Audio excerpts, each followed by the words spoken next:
Paper leak करा करके अपने लोगों को दे देते हैं, उनके लड़के पास हो जाते हैं और निरीह लड़के, गरीब परिवार के लड़के फेल हो जाते हैं। पेपर लगातार लीक हो रहे हैं, किस तरीके से जो वैकेंसियां हैं वो नहीं आ रही हैं, उसमें कहीं ना कहीं रुकावट आ रही है। तो आपकी सरकार ऐसा क्या करेगी आने वाले समय में कि ये चीज़ ठीक हो सके?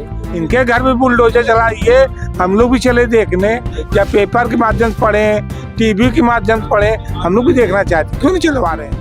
अच्छा, पिछली बार जैसा कि हमने देखा कि 2025 के महाकुंभ में प्रशासन की बड़ी चूक और लापरवाही देखने को मिली। वो चूक तो अब की भी हो जाएगी। ये भी आप देख रहे हैं, आप अध्यक्ष भी रह चुके हैं इलाहाबाद विश्वविद्यालय। तो अभी आप शिक्षा को किस तरीके से देख रहे हैं? क्या ये सरकार, ये प्रशासन का इस समय सीधा सीधा बाजारीकरण हो रहा है नहीं? जिस तरीके से गरीब छात्र को शिक्षा से वो वंचित किया जा रहा जी। और हमारे श्रद्धेय नेताजी डॉक्टर लोहिया, डॉक्टर अम्बेडकर का यह विचार रहा हमेशा, स्वर्गीय जनेश्वर मिश्रा का विचार रहा कि शिक्षा जितनी सस्ती होगी उतना ही विकास समाज का होगा। तो सर, अभी की जैसे हम देख पा रहे हैं कि इस समय जो पिछले हाल चाल में जो है, यहाँ पे जितनी भी सरकारी जितने भी एग्जाम हुए, जितनी भी वैकेंसियां, उसमें काफी ज्यादा दिक्कतें हुई। कहीं पेपर लीक हुआ, कहीं पेपर कैंसिल हुआ। तो क्या इसके पीछे आप ये मतलब बोल सकते हैं कि इसके पीछे जो सरकार बैठी है उसका कोई दिक्कत है, उसकी कोई गलती है? इसका पूरा जिम्मेदार वर्तमान सरकार है जी। उनके बैठे हुए गुर्गे जो कहा जाएगा, वो पेपर लीक करा करके अपने लोगों को दे देते हैं, उनके लड़के पास हो जाते हैं और निरीह लड़के, गरीब परिवार के लड़के फेल हो जाते हैं। जिसका कारण आप देख रहे हैं, जिसका नतीजा कि पूरा बेरोजगारी चरम सीमा पर है, महंगाई चरम सीमा पर है। इतनी महंगाई, इतनी बेरोजगारी किसी भी सरकार में नहीं थी जो आज भारतीय जनता पार्टी की सरकार में है। मैं हेमंत कुमार टुन्नू, पूर्व अध्यक्ष इलाहाबाद विश्वविद्यालय। तो सर, जैसा कि सर ने बताया जो है कि किस तरीके से पेपर लगातार लीक हो रहे हैं, किस तरीके से जो वैकेंसियां हैं वो नहीं आ रही हैं, उसमें कहीं ना कहीं रुकावट आ रही है। तो आपकी सरकार ऐसा क्या करेगी आने वाले समय में कि ये चीज़ ठीक हो सके? हमारी सरकार पहला एजेंडा रहेगा, जितने भी बेरोजगार छात्र पढ़े लिखे घूम रहे हैं जी, उनको सीधा सीधा सरकारी नौकरी मिलेगी, पहला एजेंडा। और सरकार हमारी थी तो शिक्षकों की भर्ती, पुलिस में भर्ती, तमाम भर्तियां निकाली गई। ये सरकार के पास कुछ नहीं है, केवल हिंदू मुस्लिम बस। नौकरी का नाम नहीं लिया जाता, दवा का नाम नहीं लिया जाता, शिक्षा का बाजारीकरण चरम पे है। गरीब छात्र पढ़ाई MBBS के नहीं कर सकता, इंजीनियरिंग का नहीं कर सकता, यहाँ तक कि BTC में एडमिशन नहीं ले सकता, उसका फीस नहीं है। हमारी सरकार आएगी, नेताजी जब थे, अखिलेश भैया की सरकार थी तो निःशुल्क फार्म भरे जाते थे। नेताजी ने तो इंटर तक की लड़कियों की शिक्षा मुफ्त कर दी थी। जैसा कि आपने बताया कि जब आपकी सरकार थी तो ये कार्य उसमें हुए थे। विपक्ष द्वारा अक्सर ये आरोप लगाए जाते हैं कि जब दूसरी सरकार थी जो है तो उसमें ये होते थे कि जब भी जो भी पेपर होते, जो भी वैकेंसी आती, उसमें कई जगह होते थे घोटाले। तो उस पर क्या राय है आपकी? क्या ये घोटाले हो रहे? इस तरीके घोटाला, मतलब घोटाले। एक चीज सुनिए जी, लोग यादव समाज पे आरोप लगाते थे, खुल के बोलिए। नहीं वो सुनिए, नहीं, हम एक जाति विशेष का वो नहीं, विशेष की बात छोड़िए, हम खुल के बोल दे रहे हैं। हाँ। हमारी सरकार में हर वर्ग के लोगों को नौकरी मिली है। भाजपा की सरकार ये चल रही है। अब की कितने SDM बने या तो बताओ तो जरा। बहुत बने हैं। तो यहाँ पर कोई वो नहीं, केवल ये सरकार हिंदू है मुस्लिम का नौकरी की तो बातें नहीं करती है। तो सर, जैसे कि हम ये जानना चाह रहे हैं कि यहाँ पे जितने लोकल के गुर्गे थे, जो लोकल के गुंडे थे, जो यहाँ से जो है काफी ऊपर तक पहुँच चुके थे, उसको इस सरकार ने दफन किया। और उनका कहना ये आरोप ये है कि ये सभी जो है जितने भी आज उस लेवल पे पहुँचे, जो गुंडागर्दी के मामले आपकी सरकार में उत्पन्न हुए। सुनिए, हमारी सरकार में छोड़िए, इस सरकार में कितने गुर्गे घूम रहे हैं, नाम गिना गया। बनारस का गुर्गा 1, प्रतापगढ़ का गुर्गा 2, जौनपुर का गुर्गा 3, दवाई वाला गुर्गा चार, तमाम गुर्गा है जी जी। और सब जुड़े हैं कहीं ना कहीं से। तो उनका समर्थन मतलब सरकार पूरी तरीके से कर रही है। आप भी तो जानते हैं, आप कभी छापे हैं, छापिए, दम हो तो छाप लीजिए। अभी नहीं बिल्कुल।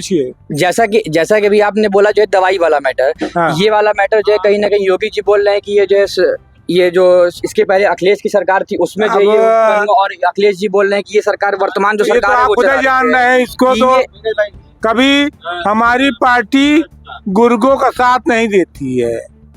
समाजवादी चिंतन शिविर है, इसमें समाज में हर वर्ग के लोगों पर चिंता की जाती है, गरीब अमीर ऊंच नीच, जैसे गंगा जी सबको समाहित करके चलती हैं, इसी तरह हमारा समाजवाद है। तो सीरफ का जो भी प्रकरण हुआ ये, इसके पीछे जो भी जांच चल रही है, आप उसे संतुष्ट हैं या अभी भी असंतुष्ट है कि नहीं? जांचें चल रही है निष्पक्ष तरीके से जांच कुछ नहीं, सब सादे पन्ने में सिग्नेचर मार के दे देंगे, बरी हो जाएंगे वो, क्योंकि सबका चलवा दीजिए बुलडोजर, हम तो चाहते हैं।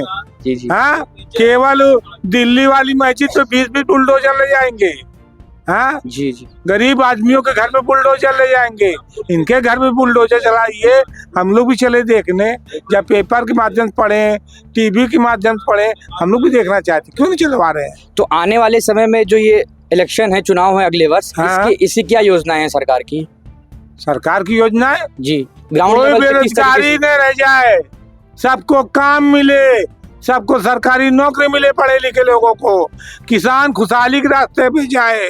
और पार्टी से कोई नया चेहरा उभर कर बाहर मतलब आएगा, क्योंकि अभी तक ये देख रहे हैं कि जो पहले के नेता थे वही पार्टी को लगातार चलाए जा रहे हैं, परिवारवाद चल रहा है, इस पे क्या है?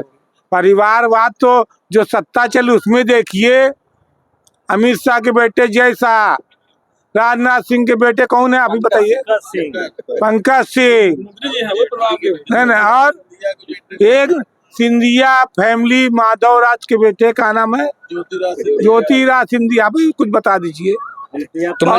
अनुप्रिया पटेल जी, सब तो है। तो ये हमारे यहाँ परिवारवाद नहीं है, हमारे यहाँ ये बताइए, माननीय जनेश्वर मिश्रा जी का जो आज उन्हीं के प्रेरणा स्वर पे ये चिंतन शिविर चल रहा है, उनके कितने बच्चे यहाँ पे परिवारवाद में राजनीति में आए, उनकी बेटी है, कभी राजनीति का वो नहीं, उनके भाई है, उनके भतीजे, कभी परिवारवाद के लिए नहीं। और बताइए, हमारे यहाँ परिवारवाद नहीं है। हमारे राष्ट्रीय अध्यक्ष जी ये संघर्ष की कोख से पैदा हुए, ये ऑस्ट्रेलिया से पढ़ के आए थे और चाहते बहुत बड़ी फैक्ट्री लगा लेते, लेकिन नेताजी ने कहा नहीं, चलिए सबसे पहले इनको चुनाव कहाँ से लाया गया पता है? कन्नौज से, जहाँ पे पूरा सेंट की महक आती है।